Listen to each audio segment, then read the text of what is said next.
and welcome to another edition of Inside Abuja on Trust TV. I'm your host, Darshan Husseina Usman. Today's edition will be taking a different turn as we intend to look at districts. Today, we'll be focusing on Utako districts, what it has obtainable, its amenities and structures. Come with us.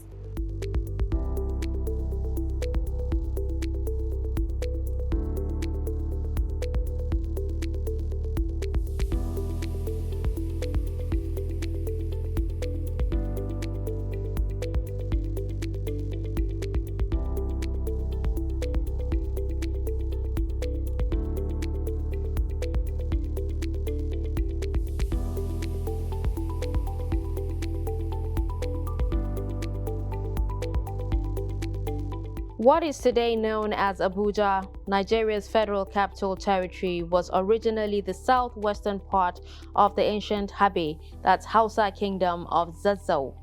It was populated for centuries by several semi-independent tribes. The largest of the tribes was Gbagi, also known as Gwari, followed by the Koro and a few other smaller tribes. In early 1800s, when Zaria fell to the Fulani invaders, Muhammad Makau fled south with some followers and his brothers ABUJA and Kwaka. The name ABUJA was derived from ABUJA, Muhammad Makau's brother, who happened to be the last Hausa ruler of Zaria. ABUJA became a major commercial center where goods were exchanged by long-distance traders. ABUJA was mainly built in the 1980s, and it officially became Nigeria's capital on December 12, 1991, replacing Lagos.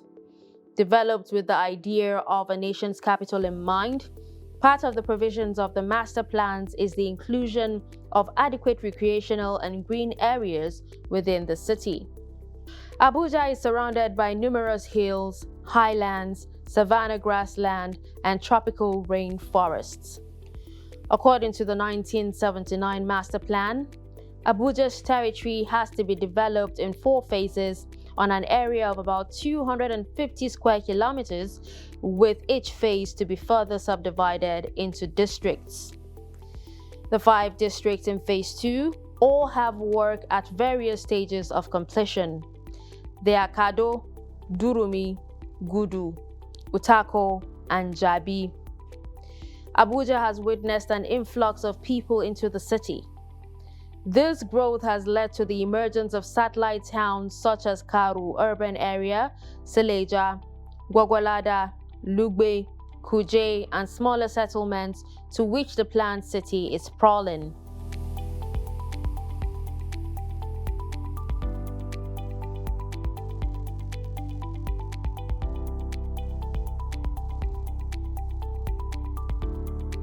Utako district is an urban district located in phase 2 and already has its infrastructural facilities completed.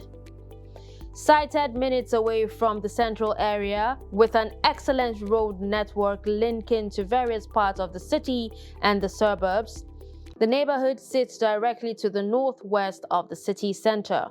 But before Utako ever became a planned city, it was a suburban settlement dominated by the Gwari people.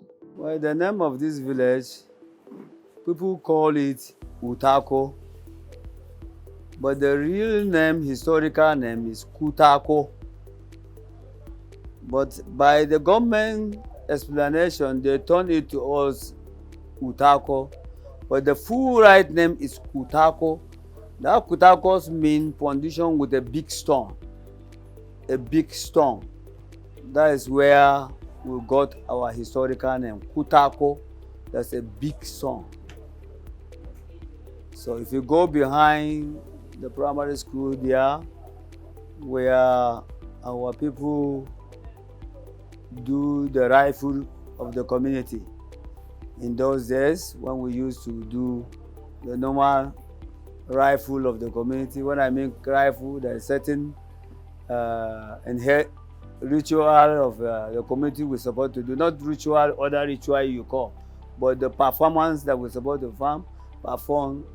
So this is traditional to the elders who the grand elder we have, the ghosts we have, we appeal them. So when you go behind, just before the primary school, you see the hill there. And before the road enter it, there was a big stone that been there before the road got into it. So that's the name of Utako you are hearing. That is the historical name of Utako. It's Kutako, not Utako. Utako borders Jabi to the west, Mabushi to the north, Wuye in the south, and Wuse in the east. Known as the transport hub of Abuja, Jabi houses a plethora of transport companies and has been so for a very long time. If you're looking for commercial transport company terminals, Utako district is the area to find them. Most commercial transport companies have their terminals in Utako. It is about 10 minutes drive from the central business district and about 30 minutes from the Abuja airport. The major roads that transverse Utako are Nnamdi Azikiwe Expressway, the Obafemi Awolowo Way that starts from Bega Junction, and the Shehu Yar'Adua Way.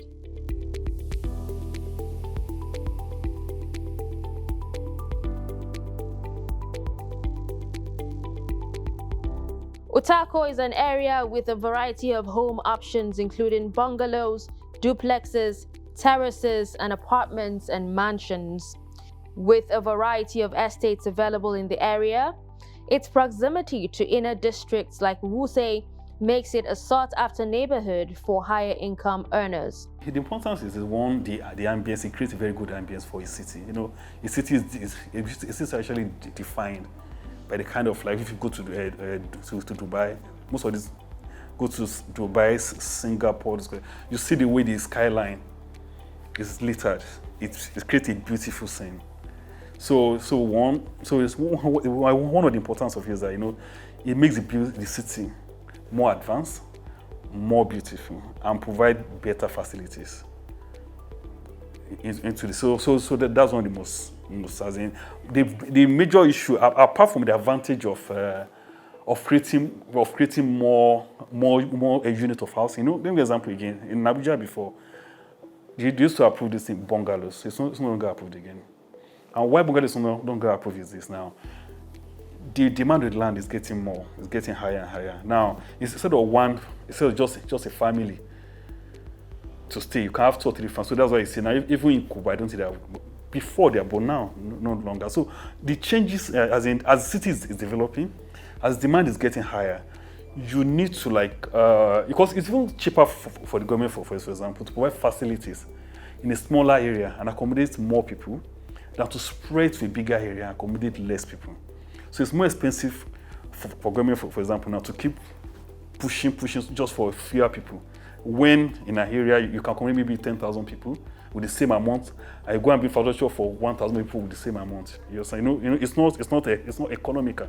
So even in government area, it's cheaper to have higher-rise buildings because you can provide facilities for a greater number of people with cheaper amount.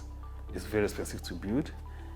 The maintenance is higher because this is high-rise. Definitely, no matter any property you have, you must maintain it. Now, when you have in high-rise, it's a different ball game. You actually need to have some special lift equipment to go up. For example, if you have issues with yourself externally, when you have externally, for example, normal scaffolding you can't actually go. So you need special equipment to actually service and maintain them. You have problem with your signal at times, depending on how it is. You have problem with even your connection, internet connection, because there are some internet connections that are not meant to be at that height. So you need to provide a lot of extra facilities. Maybe you have your own special station for internet and call. So it's more expensive to maintain one. Then to actually get some services there is tough. So high-rise building costs a lot to maintain, and it's more difficult. Some of Abuja's most beautiful homes can be found in the area. Accordingly, the price of accommodation here is generally on the high side, although not as expensive as Asokoro, for instance. Its serene atmosphere makes it a place to live in.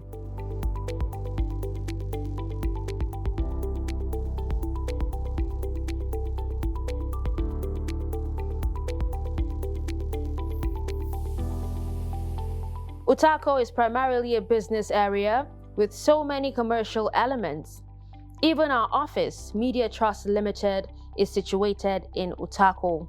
Other major organizations like newspaper houses, NGOs, Ministry of Environment, and the Nigerian Midstream and Downstream Petroleum Regulatory Authority are situated in Utako. With the number of businesses in Utako, it is no wonder that there are numerous complexes and plazas with a wide range of office space to accommodate some of these individuals and private-owned businesses. Utako is a destination for others from around the capital who come to enjoy the district's many amenities.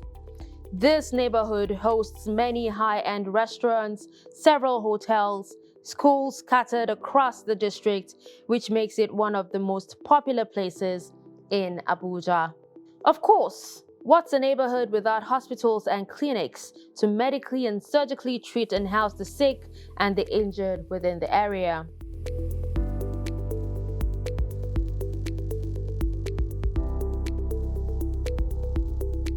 The famous Utako Ultramodern International Market is one of the most visited markets in Abuja, as goods are believed to be bought here at a cheaper rate than other markets.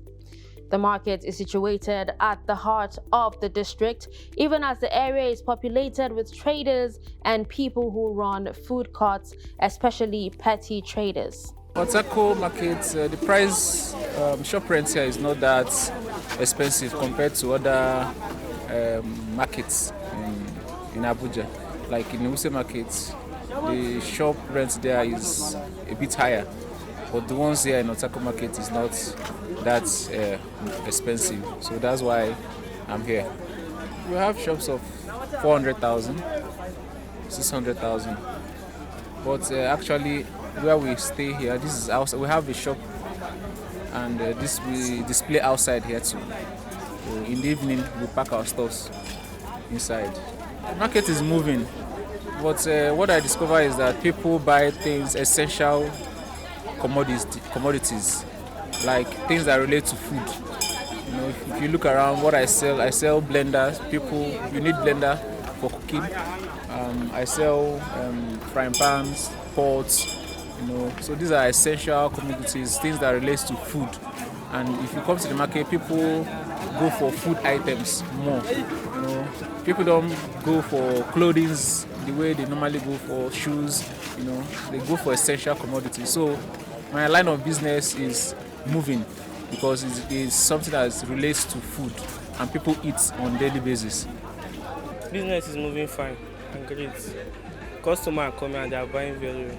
Customers are complaining about the price of goods, and if you call price for them, they'll be like, how did the price increase to that amount? So we are telling the government to at least reduce the price so that can enable consumers to buy more goods. Because according to economists, according to the factor affecting the supply, demand of goods and services. We thank God for the market. We thank God. We are selling small, but not like before. We thank God for everything. So I like this Utako market because no problem, no disturbance. For some place, transport will be disturbing, but here you will sell, but no problem. That's why I like the Utako market. We will not see market as we used to sell before. Everything is costly now. Everything is costly. We don't know what will happen for this Niger. Everything is costly. Even this galot now we dey buy. Before we dey buy one bag 50,000, but now 120,000 for one bag of groundnut now. So everything is hard now for us now for market. No dey like before. So everything market now is very costly. So people when they buy, come they complain that everything is cost. People when they buy, what would they say for them? We see they complain. So we dey pray now, may God come and rescue us for this Niger. It's good because it's closer to the offices. You can easily come in, get what you want. But to be honest, everything here is times 2. with the way it usually be before. Like, okay, for instance, just like she mentioned, granite was 500, now it's 1,000 naira. Ordinary bitter cola now, it's 10 pieces for 1,000 naira. It's shocking. What's before 20 naira, you're having 3. But today now we are buying just one for 50 naira, and you're not even sure of the good size. So everything is alarming. This thing now, one is like 400 or 500, which is avocado pear. Everything is so alarming, the cost of things. And guys, it's not really their fault, because if you go to the main market where they buy all those things, you see that, okay, they will not tell you, oh, the people producing it, they are not seeing, herdsmen attacking them, they are not having it. All things boils to government taking care of insecurity, because if the farm is healthy enough, then they can have what to produce and what to sell. The market is so expensive, everything. We have no control over what a landlord should charge his or her tenants. Do you understand? If we have our way, we'll try to see how we can moderate it, but then, I mean, there's very, very little we can do about that. You know, sometimes even if you advise somebody who wants to rent not to rent, it is him who is a business person, who has done a business plan, that knows whether he is going to pay or not to pay. You understand? So most of the time it is our hands are tied in determining, because the shops primarily do not belong to us. Most of the shops are sold out, so they belong to individuals. The ones that belong to government, for instance, if you go to Wuse Market, they are still paying what we describe as social rent. They pay very, very, very ridiculously low amount. Sadly, parking is a nightmare here, as people park on the roads, which tends to cause traffic and sometimes gridlock around the area. Utako has a good road network and a good supply of electricity and water. This makes it a destination of choice for hotels in the listings.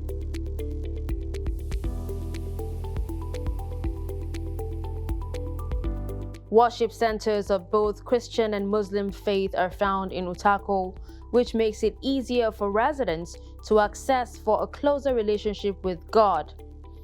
Though faced with challenges such as an upsurge in population due to many opportunities that abound, as well as a struggle to ensure that developers and city dwellers stick to the original master plan, ABUJA has maintained her status as one of the fastest growing and emerging megacities in the world.